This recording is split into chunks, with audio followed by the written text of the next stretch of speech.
అధికారంలో లేము. ఈరోజు మా జగన్మోహన్ రెడ్డి వస్తాడు, చూస్తారా మీరు? ఒక పిలుపు ఇయ్యడు, ఒక వ్యాన్ పంపించాడు, ఒక కారు పంపించాడు ఎవరికి తోలేదానికి. ఆయన వస్తే ఎట్లొస్తారు జనం చూద్దాం.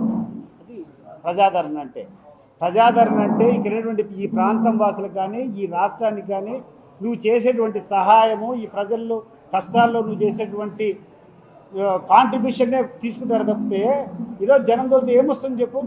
ఈరోజు ఈ ప్రాంతంలో ఉన్నటువంటి అన్ని ప్రాజెక్టులు రాజశేఖర రెడ్డి గారి చలవో లేకుండా ఉంటే జగన్మోహన్ రెడ్డి గారి చలవో కాదంటావా నువ్వు? నీ యొక్క బ్రాండ్ ఏముంది చెప్పు? ఈ జిల్లాకి ఏం చేస్తావు నువ్వు?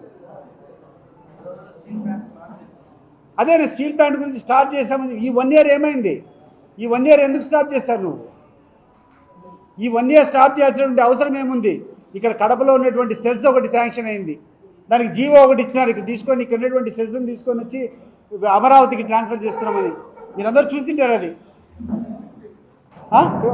GO number 56. నువ్వు కూర్చొని కడపలో కూర్చొని మానాడు పెట్టుకొని ఇక్కడంటే వంగమాగదులంతా కూర్చొని ఏందేందో భజన కొడుతున్నావు. ఏం భజన కొడతావు నువ్వు? ఎన్ని రోజులు కొడతావు? ప్రజలు ఏదో ఓర్పుగా గమ్మకుండాలని చెప్తే నీతో సంఘీభావం తెలిపారనుకుంటాడు నువ్వేమన్నా? నువ్వు ఎక్కడెక్కడి నుంచో బస్సులు పెట్టుకొని ₹4 డబ్బులు ఇచ్చి ఖర్చు పెట్టుకొని వచ్చి తోలుకుంటే అది కాదు. నీకు రేపు ఒక ఎలక్షన్ ఫేస్ చేస్తే నీకు తెలుస్తుంది.